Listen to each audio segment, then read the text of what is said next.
자, 마가복음 19번째, 깨어 있으라. 마가복음 13장 1절부터 13장 37절까지 이 말씀이고요. 네, 한 장 전체를 오늘 살펴보도록 하겠습니다. 오늘 말씀 읽으면서 어떤 생각이 드셨나요? 네. 이건 어떻게 해석하고 받아들여야 될지 좀 난감할 수도 있는데요. 하나하나 전체적으로 한번 살펴보도록 하겠습니다. 오늘 전체적인 구조는 이렇습니다. 자, 먼저 제자들이 질문을 하죠. 질문을 하면서 시작된 것인데요. 첫 번째, 이제 화려한 성전이 무너짐을 예수님께서는 예언하십니다. 이제 예루살렘의 멸망, 유대의 멸망이라고 할 수 있겠죠. 그때에 이제 거짓 그리스도들이 출현하고 멸망의 징조들이 보인다. 그 가운데도 복음은 전파되어야 된다. 너희가 고난을 받을 것이다. 그러나 끝까지 견뎌라. 이렇게 진행이 되고요. 뒤에 가면 이거와 더불어 이제 세상의 마지막 때에 대해서도 설명을 하시는데, 비슷하게 거짓 그리스도의 출현, 거짓 그리스도라고 하면 내가 다시 온 예수님이다, 이런 걸 말하는 거죠. 거짓 그리스도가 출현할 것이고 멸망의 징조들이 보일 것이다. 무화과나무 비유를 이제 들어주시는데요. 이제 무화과가 이제 잎사귀가 나고 열매 시대가 되면 다 그 시기가 징조가 보이지 않느냐, 그것처럼 멸망의 징조들이 있을 것이다. 그러니 너희는 그때에 깨어 있으라. 이게 중점입니다.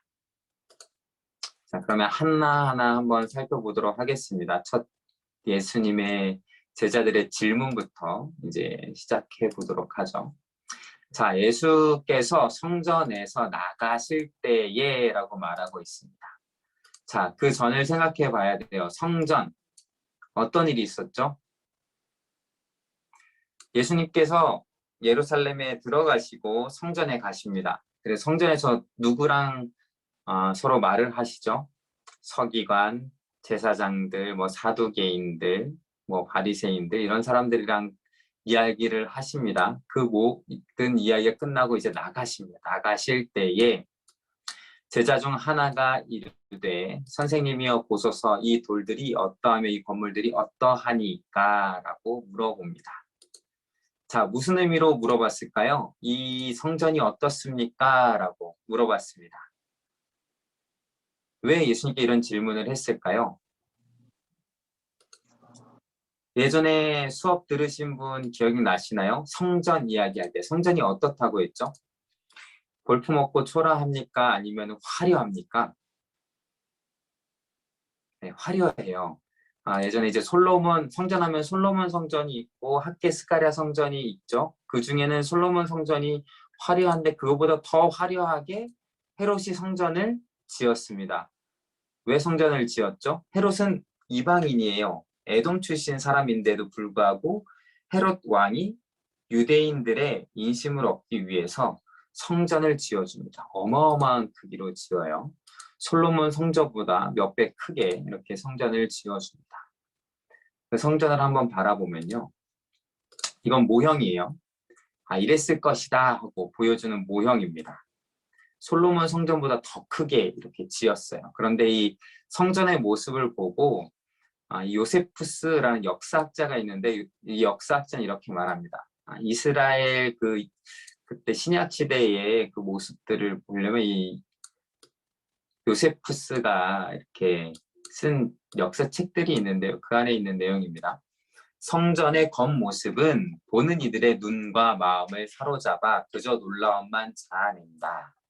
자, 화려하다는 뜻이죠. 눈과 마음을 사로잡을 정도로 겉모습이 화려합니다. 화려한 금관으로 두루 장식되어 있기 때문에 여기에 보면은 이게 다 금관으로 이렇게 세모로 이렇게 돼 있죠. 이게 다 금으로 둘러낸 거예요. 햇빛이 성전을 내리 비추는 날에는 불빛처럼 반사되어 눈을 뜰 수가 없을 정도다. 자, 여기가 성전이 지어진 곳은 모리아산 있는 쪽이죠. 예루살렘의 그 높은 곳에 있어요. 높은 곳에 있기 때문에 가장 높은 곳에 햇빛을 받아 반짝거리면 성전이 빛나게, 하얗게 빛나게 이렇게 되겠죠. 불빛처럼 반사되어서 눈을 뜰 수 없을 정도로 화려하게. 이렇게 지어졌습니다. 가장 눈에 띄었겠죠. 예루살렘에 있는 건물 중에 가장 눈에 띄었고 가장 화려했습니다. 누가 봐도 최고의 건축물. 그리고 이건 또 뭐예요? 성전이죠. 그렇죠. 하나님께 예배드리는 곳이었고 영원히 지속됐던 영광이 있는 곳이었습니다. 그러니까 제자들이 무슨 의미로 물어봤는지 모르겠어요. 이렇게 했죠. 이 돌들이 어떻습니까? 이 돌들로 지어진 하나하나 지어진 건축들이 얼마나 멋있습니까? 어떠합니까? 이렇게 말하고 있죠. 영원히 무너지지 않을 것 같고 영원히 지속될 것 같은 인간이 지은 건축물 중에 가장 지금 그곳에서는 화려하게 빛나고 있는 이 건물에 대해서 물어본 겁니다. 자, 우린 대부분 이제 서울에 살고 계시잖아요. 서울에서 가장 이렇게 대표적인 건물, 빛나는 건물, 눈이 부셔서 쳐다보지 못하고 영광스러운 건물 무엇이 있을까요? 당연히 동도교회죠. 그렇죠? 아닌가요? 저는 어릴 때부터 동교회를 봐서 네, 동도교회 뭐 이렇게 할 수도 있고요. 또 우리 옛날 분들은 생각하기에 남산타워 이럴 수도 있고요. 높은 곳에 있잖아요. 또 산 언덕에 또 63빌딩 이렇게 말할 수도 있잖아요. 그렇죠? 또 63빌딩은 황금색으로 빛나고 있어요. 그렇죠? 네, 높게 황금색으로 빛나고 있어요. 근데 여의도에 가보면 이제 63빌딩보다 더 높은 빌딩들이 많이 생겨가지고요. 네, 그렇습니다. 그래도 혼자 금색으로 빛나고 있으니까 또 이제 뭐 롯데 월드타워 이제 있죠. 그리고 송도 쪽에 가보면 또 높은 이제 빌딩들이 많이 있습니다. 뭐 이런 것들이 있겠죠. 보면 어떤 생각이 드시나요? 와, 인간이 이렇게까지 높게 지을 수 있다니 참 기술이 발전했구나 이런 생각도 들고 인간의 영광을 이제 기술을 능력을 보여주는 건물들이죠. 보기만 해도 참 대단하다 이렇게 느낄 수 있는 것들이죠. 자, 그런데 예수님께서 이 건물에 대해서 물어보시자 이렇게 답을 하십니다. 뭐라고 답을 하시죠? 잠깐만요. 자, 뭐라고 하시냐면 이렇게 하십니다. 예수께서 이르시되 내가 이 큰 건물들을 보느냐? 크다는 것을 인정하십니다. 크지, 멋있지 이렇게. 자, 이 큰 건물들은 보느냐? 그런데 돌 하나도 돌 위에 남지 않고 다 무너뜨려지리라 하시니라. 이렇게 말하였습니다. 어떻게 된다는 거예요? 지금은 이렇게 화려하게 있지만 다 무너지고 부서질 것이다 라고 말하고 있습니다. 그때 또 이제 예수께서 감난산에서 성전을 마주대하여 앉으셨어요. 이제 감난산에 올라가셔서 성전을 바라보고 있는 것이죠. 베드로와 야고보와 요한과 안드레가 조용히 물어봤습니다. 뭘 물어봤냐면 우리에게 이르소서 어느 때에 이런 일이 있겠사오며 이 모든 일이 이루어지려 할 때에 무슨 징조가 있으리까? 라고 물어봅니다. 딱 예수님께서 말씀하실 때 직감을 한 거예요. 어떤 직감을 했죠? 이거는 예루살렘이 멸망당할 징조구나. 그쵸? 성전이 무너진다는 것, 성전이 파괴된다는 것은 분명히 적에 의해서 예루살렘이 무너지겠구나 라는 것을 깨달은 거죠. 예수님께서 말씀하실 때. 대단한 거예요. 예수님께서 질문을 다시 한번 처음부터 볼게요. 제자들이 질문했습니다. 예수님 이 성전이 너무 멋있죠? 인간의 기술이 능력이 대단하지 않습니까? 그럼 예수님께서 뭐라 그러냐면 그거 부질없는 것이다. 다 무너질 것이다 라고 했어요.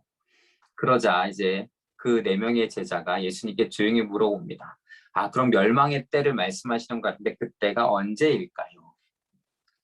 이게 사람의 모습이에요. 그걸 보여줍니다. 어떤 사람의 모습을 말해주냐면 자, 멸망의 때가 있다. 멸망의 때가 올 거다. 하면 사람의 관점은 어디에 갈까요? 언제에 가게 돼 있어요. 언제 이런 일이 일어나나요? 이렇게. 재앙이 온다. 언제 그런 재앙이 오나요? 자, 마지막 때가 온다. 그럼 언제라는 걸 궁금해합니다. 그렇죠. 왜 언제를 궁금해할까요? 첫 번째는 내가 살아있을 때 이런 일이 벌어질까? 이런 궁금함도 있고, 그렇죠? 그리고 대비를 해야 되잖아요. 그렇죠? 마지막 때가 오면 내가 대비를 해야 되니까. 예수님이 다시 언제 오신다. 만약에 예수님께서 오늘 밤에 오신다. 그러면 어떻게 해야 될까요? 네, 뭐라도 좀 좋은 일이라도 하고 이제 하나님의 기뻐하시는 일 조금이라도 더 하려고 하는 게, 그쵸? 지난 죄는 다시 한번 철저하게 회개하고, 네, 그렇겠죠? 네. 그러면은 예수님이 내일 오신다라고 하시면 오늘은 좀 즐기고 내일 아침부터 회개하고 뭐 아무튼 사람은 대비하려고 막 그런 마음이 있잖아요. 그래서 자꾸 그런 것들을 물어보게 돼요. 그런 질문에 예수님께서는 이렇게 대답해 주십니다.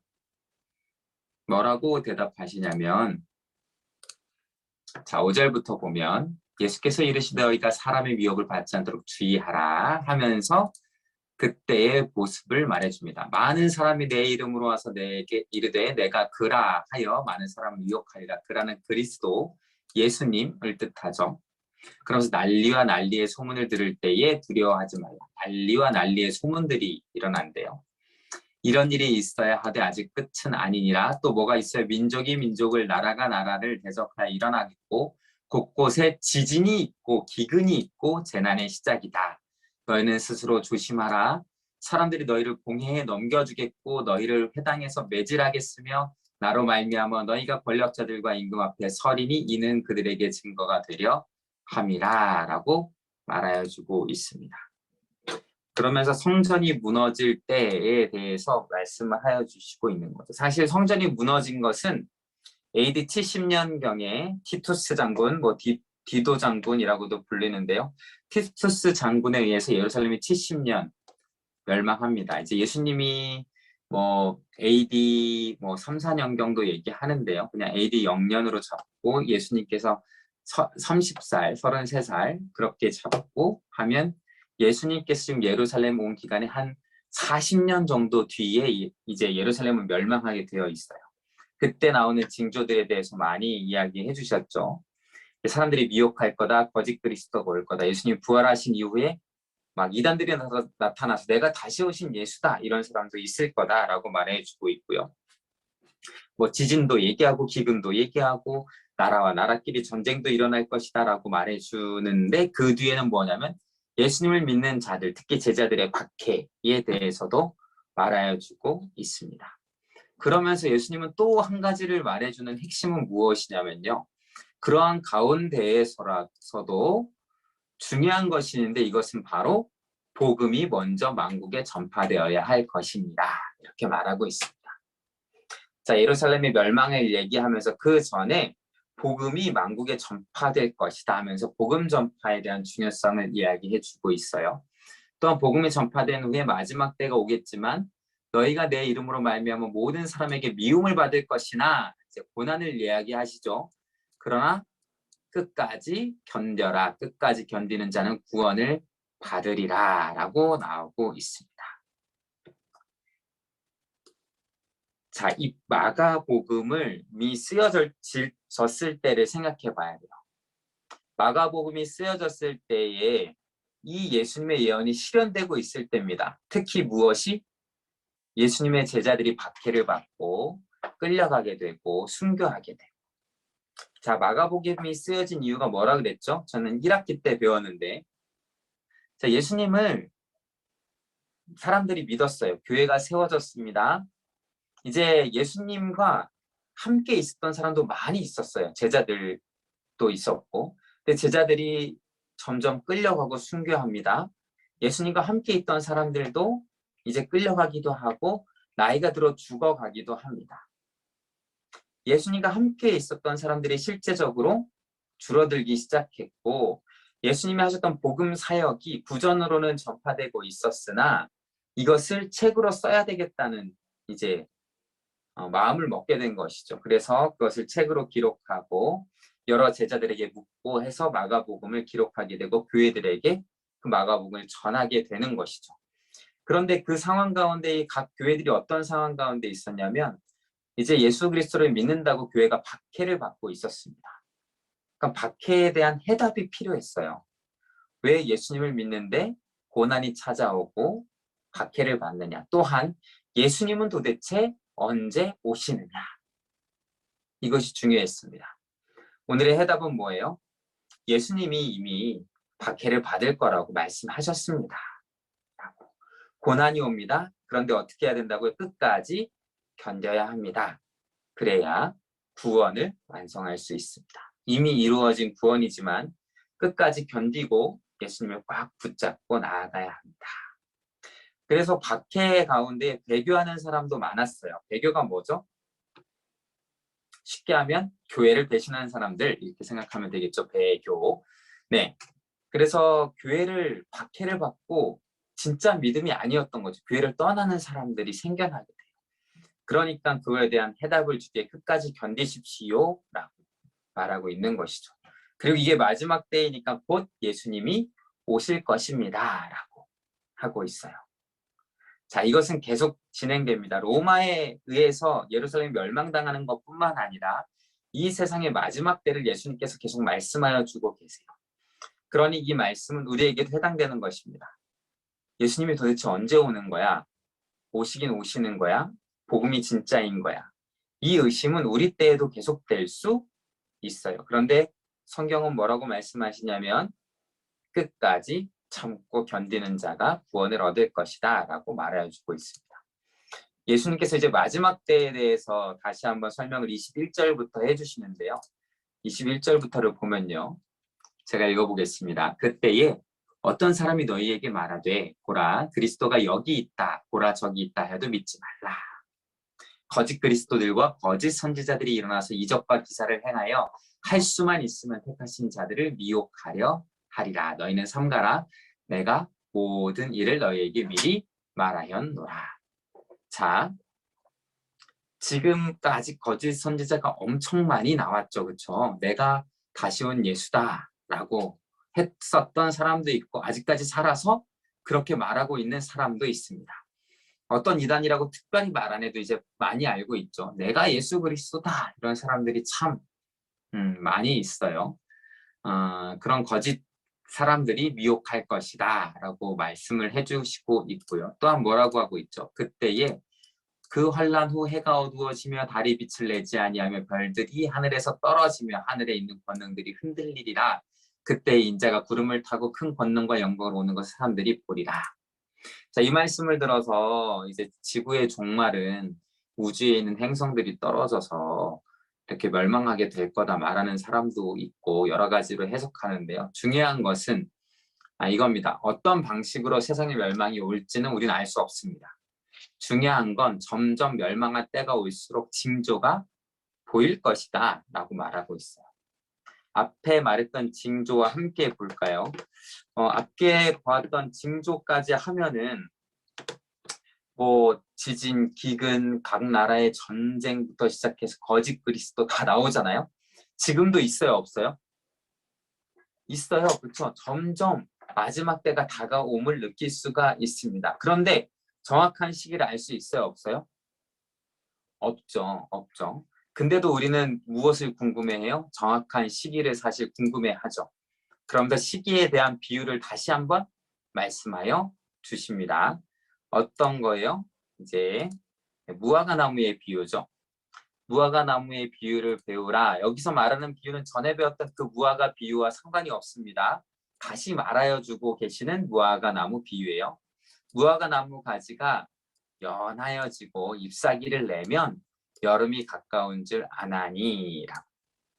저는 무화과 나무를 키워보지 못해서 그때가 언제인지는 모르겠지만 네, 여름이 다가오는 시기에 무화과 나무의 특징을 말하여주고 있어요.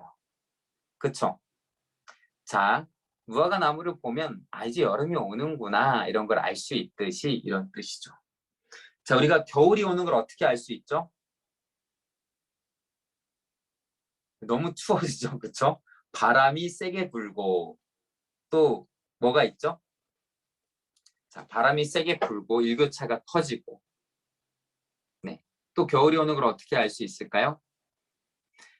낮이 짧아지고 밤이 길어지고 그쵸? 또 어떻게 알 수 있죠?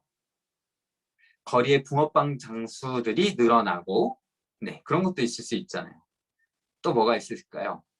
집에 가스비가 점점 많아지고 그렇죠?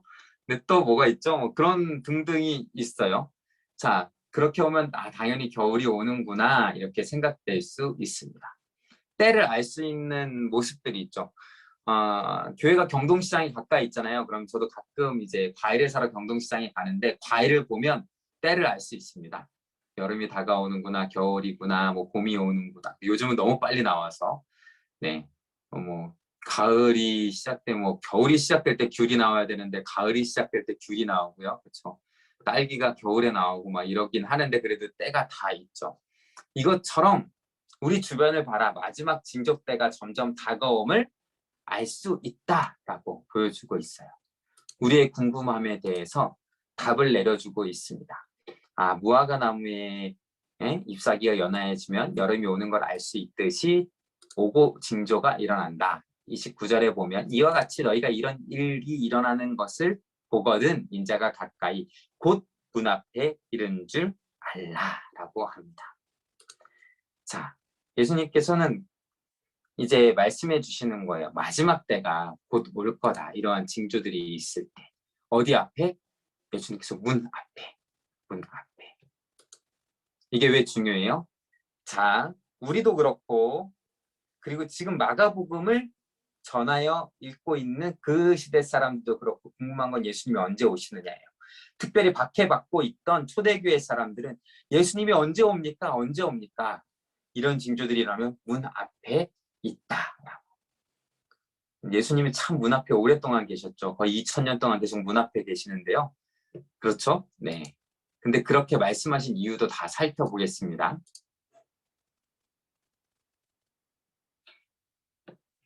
자, 예수님께서 그 다음엔 뭐라고 말씀하시냐면 그러나 그 날과 그때는 누가 안다고요?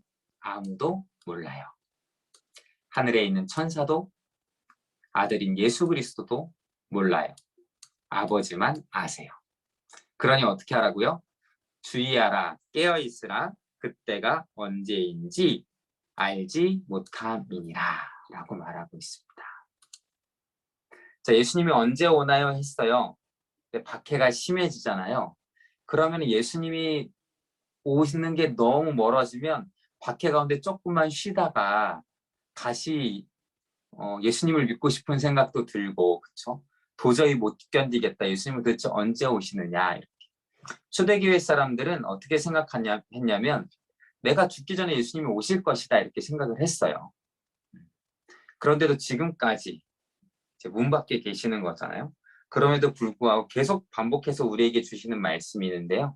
바로 깨어 있으라 라고 하는 겁니다. 방금 읽은 33절에도 깨어 있으라 이렇게 나와 있고요. 37절에도 깨어 있으라 이렇게 나오죠. 35절에도 있네요. 깨어 있으라, 깨어 있으라, 깨어 있으라.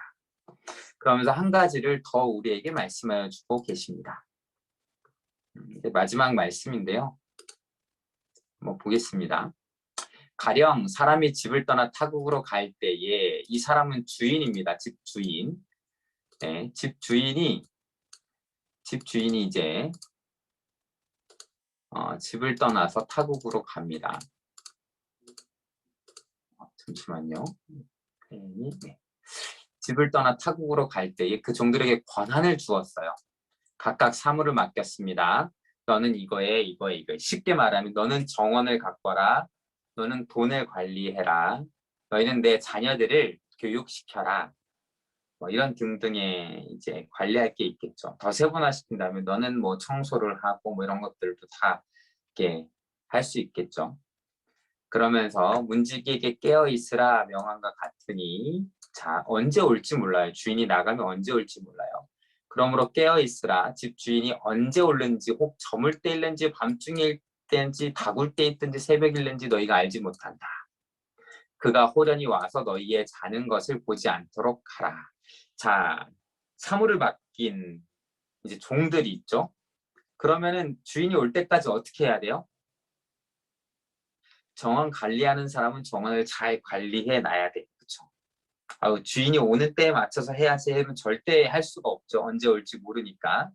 그렇죠. 교육을 맡은 사람도 매사에 최선을 다해서 맡겨진 일들을 감당해야 되는 거죠. 어떻게? 자지 말고 깨어 있어서. 그러면서 이 말을 누구에게 해줘요? 모든 사람에게 하는 말이니라 라고 하고 끝내십니다. 자, 깨어 있으라라고 하는 거예요. 자, 예수님이 언제 올지는 아무도 모른다. 그렇기 때문에 박해와 힘듦과 고난이 있다 할지라도 어떻게 하라고요? 최선을 다해 너희들 믿음을 지켜 살라. 예수님이 언제 올지 모릅니다. 그렇기 때문에 잘 이제 그 모든 것을 해야 되는 것이죠. 제가 어릴 때 이제 초등학교 때 이제 부모님이 나가세요. 얼마나 좋은지 몰라요. 초등학교 때, 중학교 때 이럴 때 부모님은 나가면 너무 좋아요. 이제 혼자 있거나 이러면 너무 좋아요. 왜? 내가 하고 싶은 걸 할 수 있잖아요. 근데 꼭 부모님은 나가시면서 이렇게 숙제를 내줘요. 문제집을 풀어놔라, 숙제를 하라, 때로는 집안에 뭘 해놔라, 수건을 개어놔라, 미션을 딱 주고 갑니다. 그러면 어떻게 될까요? 그러면 딴 거보다 그냥 TV 보고 싶어요. 옛날에는 TV가 전부였으니까 TV를 봅니다. 엄마가 언제 올지 몰라요. 근데 엄마는 꼭 내가 생각한 것보다 일찍 오세요. 일찍 오시면 해놓으라는 거는 해놨을까요? 안 해놨을까요? 안 해놨어요. 그리고 물어보십니다. 뭐 했니? TV 봤니? 아니요 하면 조용히 다가와 TV 위에 손을 얹으십니다. TV가 뜨거워요. 뜨거워요. 그쵸? 네. 그래서 이제 어머니가 그 다음에 어떻게 하셨냐면은 TV 코드를 잘라버리셨습니다. 가위로. 그냥 코드를 잘라버리셨어요. TV 못 보게 하신다고. 그러고 다음번에 나가셨는데 근데도 TV가 보고 싶어요. 그래서 전선을 찾아다가 코드를 찾아서 이어가지고 그렇게 TV를 봤습니다. 근데 이제 TV에 손을 얹으면 뜨겁잖아요. 그래서 물수건을 만들어서 이렇게 식혀가면서 이렇게. 근데 언제 오실지 모르잖아요. 급격히 다가오시고 그러면 내가 할 일을 또 못 해놓은 걸 아시고 이미 TV 본 걸 다 알고 계세요. 그렇죠? 여기서 핵심은 다른 게 아닙니다. 언제 오실지 몰라요. 마치 문 밖에 서서 기다리시는 것처럼. 자, 우리의 종말이 언제 올지 모릅니다. 때론 우린 이러죠.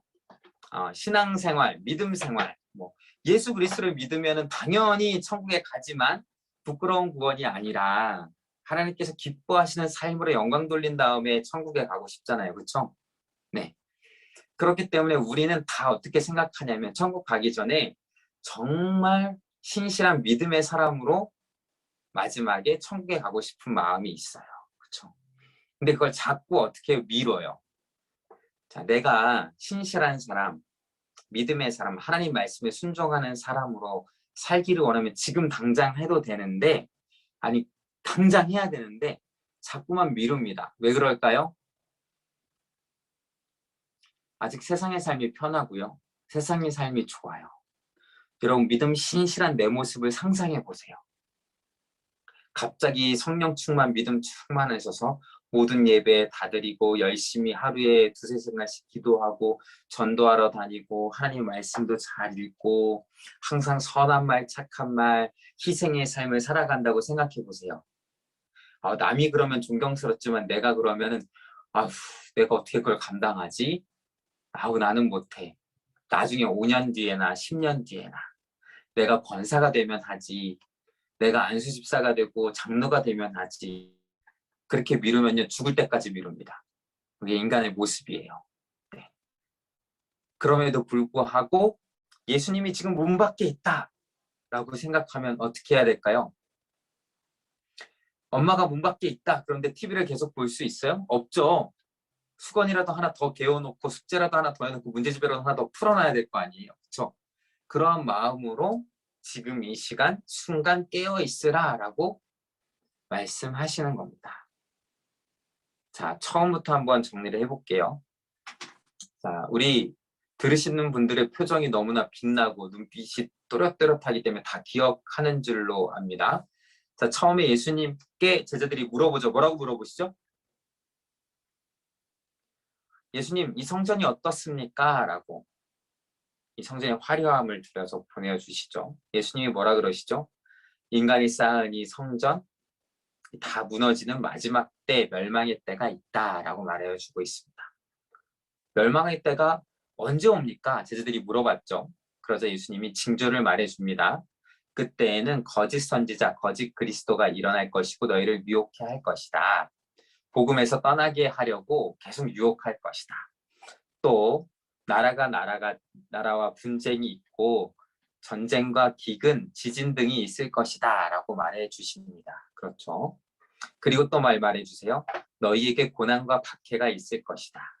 마지막 때는 믿는 자들이 고난당하는 일들이 생기게 될 것이다.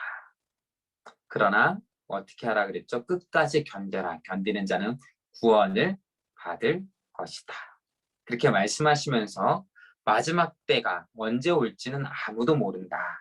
천사들도 모르고 예수님도 아들도 모르고 오직 하나님만 알고 계신다. 그러나 문 앞에 서서 기다리시니 어떻게 하라고요? 항상 깨어 있어라, 깨어 있어라 라고 말씀해 주고 계십니다. 깨어 있으라의 의미가 뭔지는 말씀 안 해도 알겠죠? 그렇죠? 내가 정말 장성한 그리스도의 분량까지 자라 있는가? 구원받은 자로서 합당한 삶을 사는가? 늘 깨어 있어서 행해야 됩니다. 아니면 마귀가 오는 사자와 같이 우리를 삼키려고, 마귀가 우리의 틈을 비집고 들여오려고 호시탐탐 노리고 있습니다. 그렇게 무너지지 않도록 항상 깨어 있으라. 끝까지 구원을 이루라 라고 말씀해 주고 계십니다. 자, 우리 때의 종말은 언제 올까요? 자, 마지막 예수님이 오시는 때는 알 수 없죠. 우리가 살아있는 동안 오실지 안 오실지도 알 수 없어요. 그렇죠. 자, 근데 개인의 종말은 언제 올까요? 이건 더 알 수 없죠. 당장 우리 인생이 어떻게 될지 모릅니다. 우리가 언제 어떤 방법으로 추천하게 될지는 몰라요. 그것이 개인적인 우리에겐 종말이잖아요. 그렇죠? 그때가 언제인지 정말 아무도 알 수 없습니다. 그럼 어떻게 해야 돼요? 깨어 있어야 돼요. 오늘 밤이 마지막 인생인 것처럼 오늘 최선을 다해서 하나님의 영광을 위해, 그러니까 오늘 최선을 다해 나의 삶을 나를 위해서가 아니라 무엇을 위해서? 네, 지진이 온 게 아니라요. 제가 잘못해서 스탠드를 건드렸습니다. 네, 종말이 오려나 이렇게 생각했던 사람들은 안심해도 되고요. 자, 우리가 항상 우리의 삶이 지금 이 순간 끝나더라도 후회하지 않는 삶을 살기 위해 깨어서 기도하고 하나님 말씀대로 살아가는 삶이 필요하다라는 것을 말씀해 주고 계십니다. 자, 세상 사람들은 마지막 때 하면 무엇을 궁금해 하냐면 언제를 중요하게 생각을 해요. 우리나라에서도 그런 이다들 많았잖아요. 몇 월 며칠 날, 몇 년도 몇 월 며칠 날 예수님이 올 것입니다. 그래놓고 쇼도하죠. 그래서 막 돈 뿌리고 뭐 서울역 앞에서 돈다발을 뿌리고 난 이제 돈이 필요 없습니다. 예수님이 오실 건데요 하고 막. 자, 날짜에 집착하고 날짜에 대해서 연구하는 거 이단들이 하는 거예요. 네. 우리에게 날짜는 중요하지 않습니다. 그게 오늘 밤이 되건 내일 새벽이 되건 바로 앞이 되어든 우리에겐 상관없어요. 왜? 매일 종말을 바라보는 삶으로 살아가고 있기 때문에 우리는 깨어 기도하는 거. 우리에게 중요한 건 시간, 날짜, 때가 아니라 뭐예요? 그 종말을 바라보면 무엇을 할 것인가? 무엇을 할 것인가? 이것이 중요한 것이죠. 그렇죠? 자, 오늘 말씀을 이렇게 정리합니다. 우리의 삶에서 종말의 때 중요한 건 언제, 어느 때가 아니라 어떻게 살아가야 할 것인가라고 했어요. 깨어있는 삶. 이 시간도 같이 기도하고 마칠 텐데요. 첫 번째, 두 번째, 세 번째 할 거 없이 오늘은 한 가지 기도 제목. 깨어있는 삶을 살 수 있도록. 기억하실 수 있죠? 따로 올려드리지 않습니다, 오늘은. 제가 너무 흐리멍텅하게 신앙생활 했습니다. 사실 그렇잖아요. 저부터도 그래요. 하나님 그냥 생각 없이 그저 하루하루 그냥 세상 사람들과 똑같이 그렇게 살았습니다. 내가 종말의 신앙, 마지막 때의 신앙을 가지고 살아가는 것이 아니라 깨어있는 신앙이 아니라 잠자고 있는 신앙생활을 했습니다. 하나님 깨어 있게 해주시고 하나님 깨어서 살아갈 수 있도록 하나님의 영광을 위해 살아가는 삶 살 수 있도록 붙잡아 달라 우리 각자 기도하고 마치겠습니다.